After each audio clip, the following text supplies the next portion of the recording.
Hello, ladies and gentlemen, boys and girls. This is Carlton D'Souza. I'm a sports trainer and a performance coach. And today, joining me is Chelston Pinto, a player and a strength conditioning coach who also studied in the GCC. So, without further ado, let's listen to Chelston and what he has to say. Welcome, Chelston. Thank you so much for your time. Hi, Carlton. Thank you. Thanks for having me. Chelston, please tell the audience your journey, how it all began. You did study in the Gulf for some time. Yes, I did. So I grew up in Bombay. My mom's from Bombay, and we moved to. So I grew up during the Gulf invasion, and that's when my folks had moved back to India. So after the initial 2 years of my life, I moved back to Kuwait, and I started my education there till the age of 11. So after sixth standard, I made the move to Mangalore, and I continued my education in Mangalore. Finished my 10th there, and then I did my first PU and second PU, which is like the 11th and 12th. After which, because of which I was playing, I was playing professional football by that time, and I made the switch to Bangalore since we fall under the Karnataka state, and Bangalore being the main city in Karnataka, it made more sense for me to move there. And yeah, so I continued with my college while I was playing, and yeah, and post that, I moved into sports full time, and here I am. So, just to ask you a few questions, when you said you became a professional player, that is when you were in 11th standard. That is 16 years of age. Yes. So when I say professional, again, I was playing for the state teams, and through again, my journey started like anyone else. Just to give everyone a context, I was playing a lot on the streets in Kuwait. I mean, Kuwait didn't really give me the opportunities, or at that point of time, I wasn't aware of opportunities where I could play much. So I sort of picked up any sport and every sport I could see. I don't know from where I popped out, but no one in my family really has the passion for sport or has played sport at any level. And I'm saying even from my extended family. But for me, growing up, I was interested was in playing. So I didn't know which sport I would take up, but I knew it was going to be sports. And like every other Indian, or like with most Indians, I would say cricket was the priority. And I did join a cricket camp in Kuwait. I played a lot of cricket. And in fact, when I moved to Mangalore first, I joined a cricket camp. But here's how it worked in Mangalore. The sport is by the season. And Carlton, I'm sure you would know because you studied in Mangalore as well. During the rainy season, that's when you play football, right? Soon after the football season, you start cricket. Soon after the cricket season's over, you move to basketball. And soon after the basketball season is over, you go to track and field. So these are the sports that I did, and right through my school till I finished second PU in Aloysius. I played all these sports. And it was only, I think, when I was in the 10th standard, I said, okay, cricket's not taking me anywhere. I played at a decent level. I represented Mangalore zone. So in cricket, you have these zonal levels wherein you first play at the city level, then you play at the district level, and then you play at the state level. So that's when you're playing the other teams in the district. So it was against Bangalore, it was against Shimoga, Mysore, and then you get selected to play for the Karnataka state. So I played for 5 years, and I really enjoyed my cricket days. I mean, that sort of gave me the freedom to start traveling at a young age. So right from the age of 12, I've been out of the house and traveling about 1.5, 2 months in a year. Initially, it was difficult. Obviously, a Gulf NRI kid,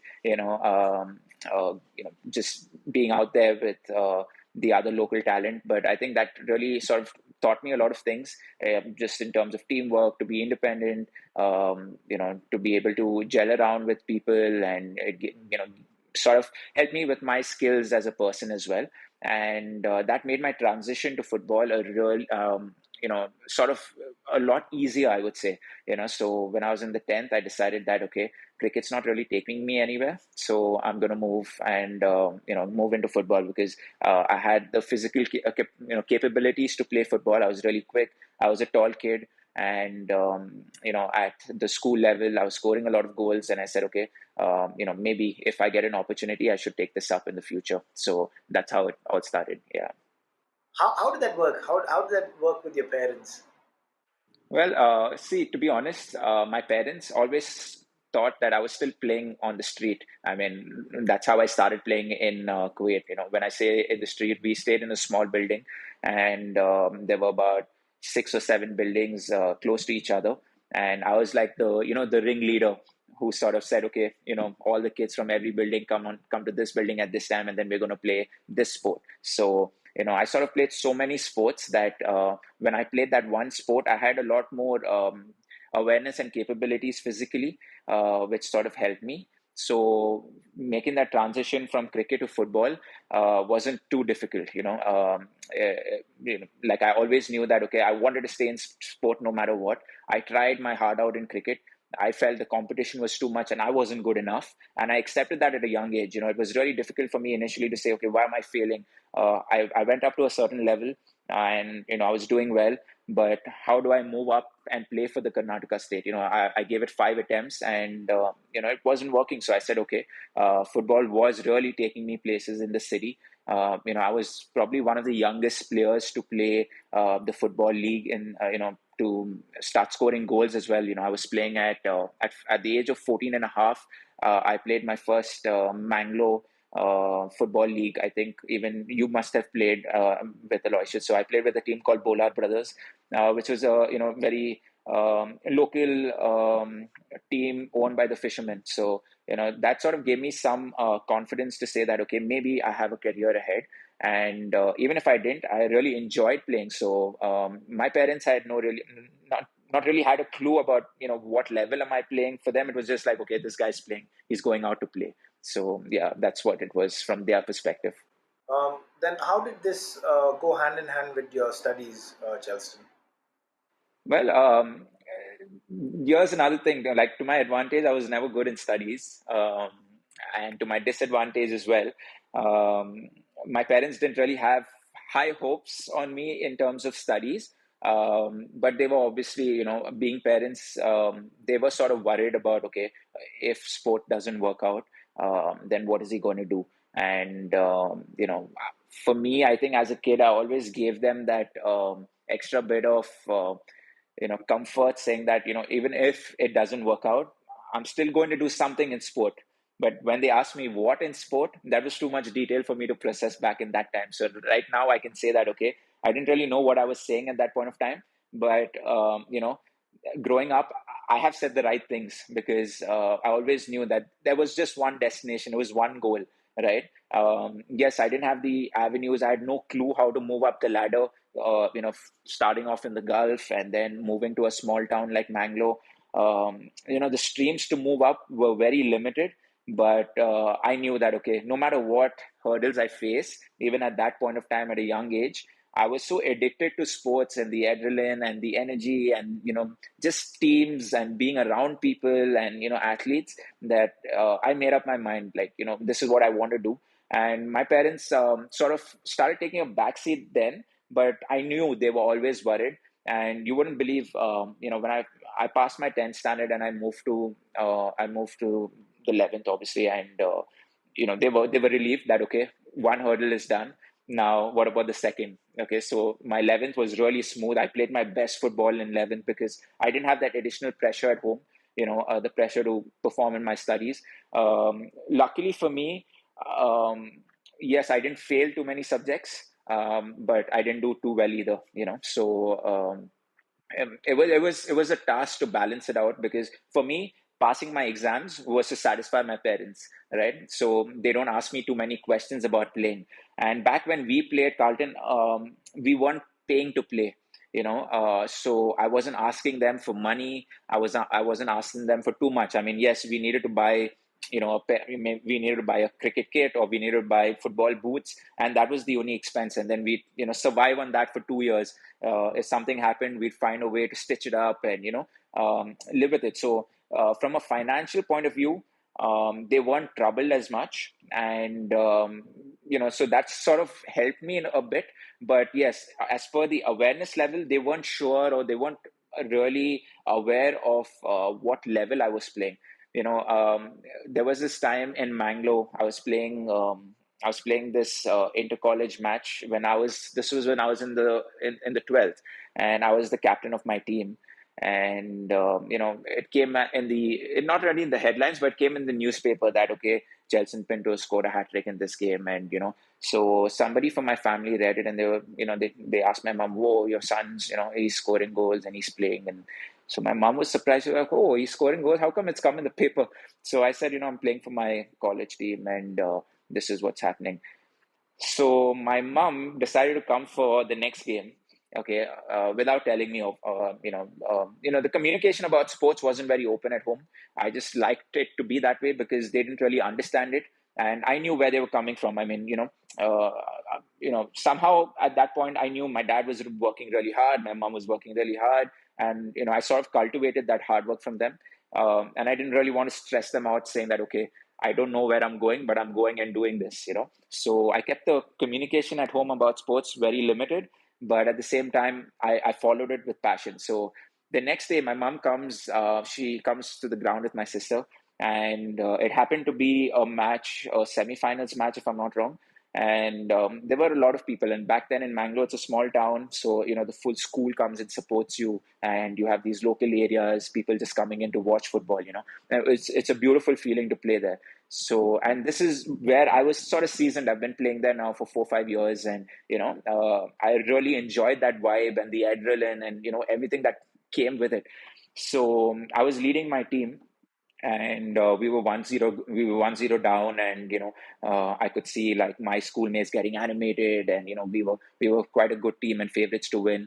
And in the second half, I came back and I scored a couple of goals. There were a few scuffles during the match. And so for my mom, this was all new. She was like, "Wow, what is just happening? Like, what is my son doing out there?" Like, so for her it was like, okay, she's not watched too much of football, um, on TV. So, it was just for an experience. And she was looking at the people around her, and she was like, okay, there is something here, I can see some spark in him.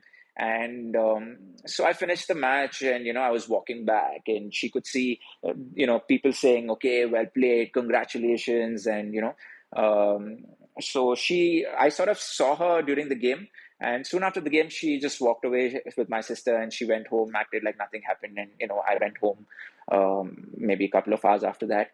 And she said, "I saw your match today." And the first thing she said was, "You fight a lot." I was like, okay. I was waiting for something else. And then she was like, but, so tomorrow's the final. So I said, yeah. And she was like, okay, don't fight and don't fall.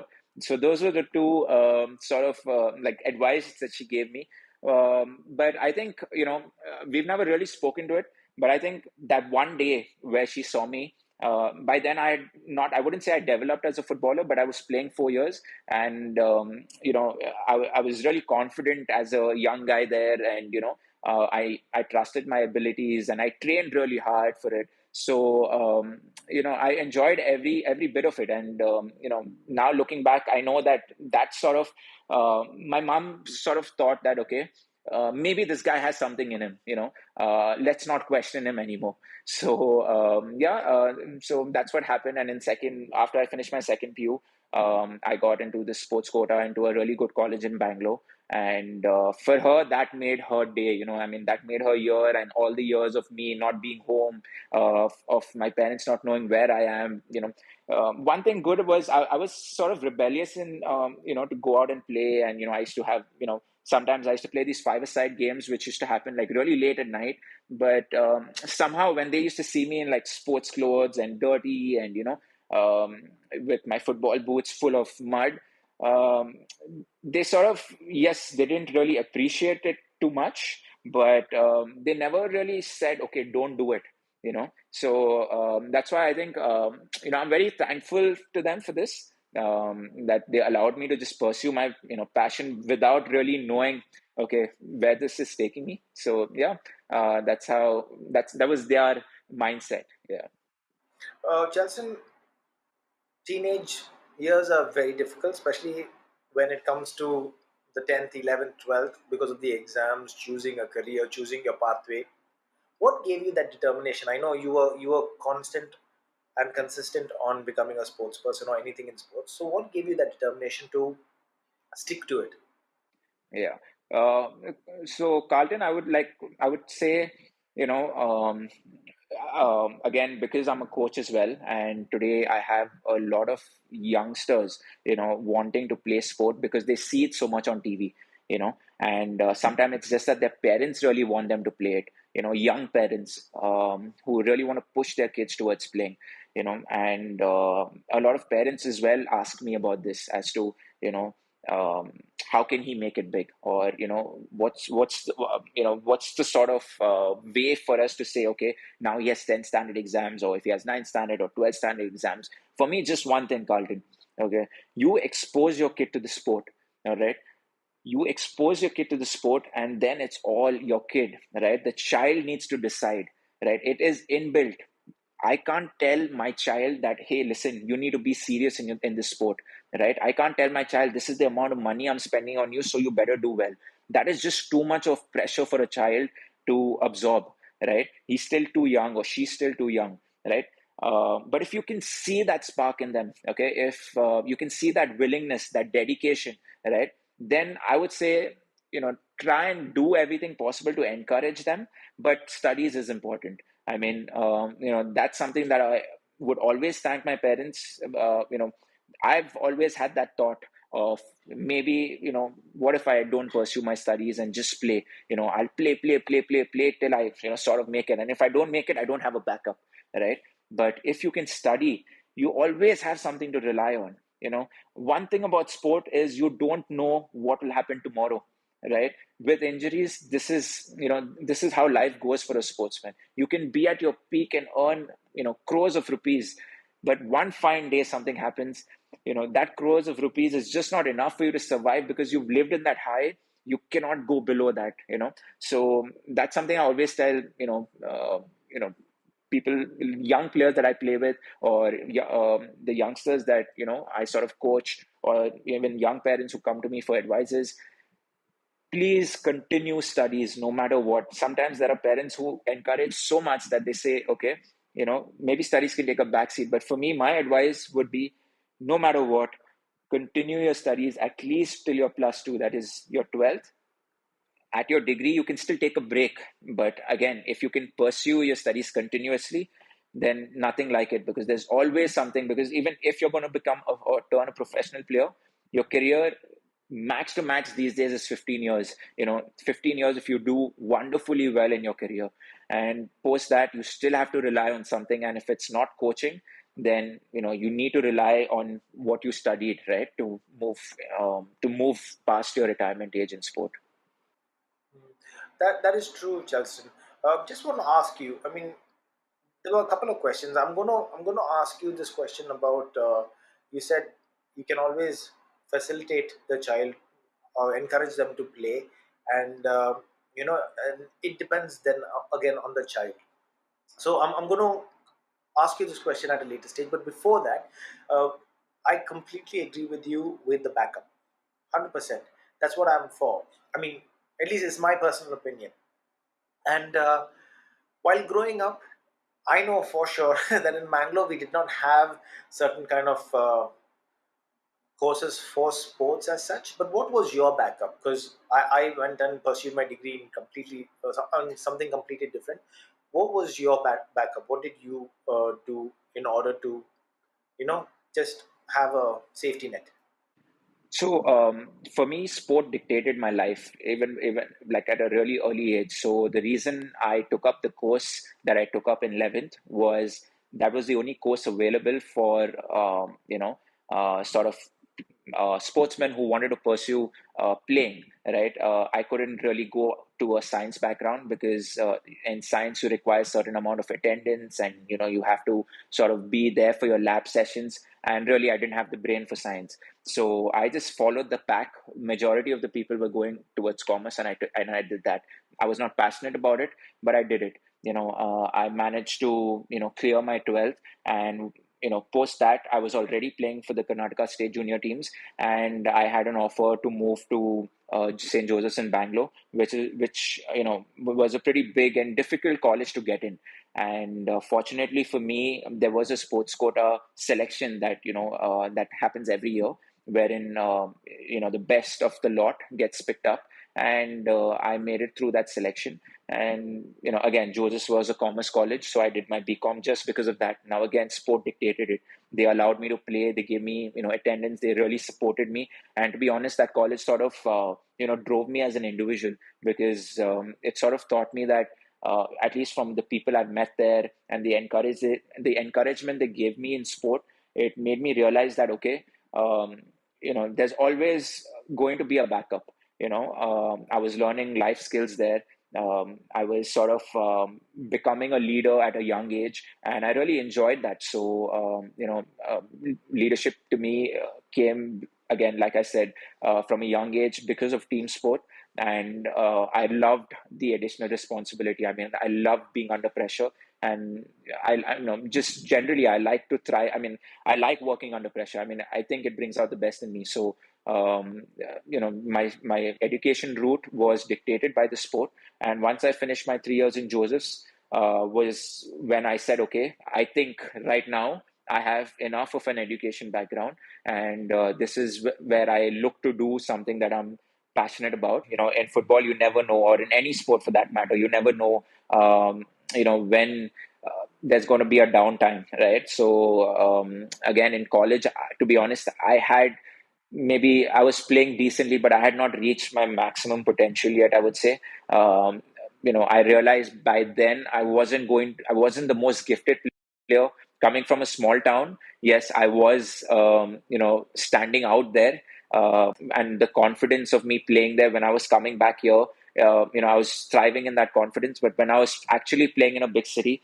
I was just like any other player. I mean, I couldn't really sort of break through that, the pack. So, that really got me thinking as to, okay, will I really have a career in football, and what next after college, right? So, you wouldn't believe all my friends, like I had a good, strong friend circle in Bangalore, and all my friends either got placed in jobs or they were looking to do an MBA. And there was this, I never sat for placements because all I was doing was I was playing. But yes, at that point of time, I was looking at other aspects of life as well. So a couple of my friends just said that, hey, you know what, tomorrow is the last campus placement and you should go for it. And I was seeing stars. I was like, campus placement means corporate life. So, what am I going to do there? Like, like, will a person like me even fit in there, right? Again, like I said, in college, the only reason I really fit in there was because the college sort of gave us, the freedom to, really express ourselves in sport, but also made it mandatory for us to, they made it easier. They gave us a lot of extra sessions and made it mandatory for us to sort of write exams on time, or give us that additional time to study sometimes. So these things are never forgotten. And for me, whenever there's a time to give back to college, I'm the first one to do so. So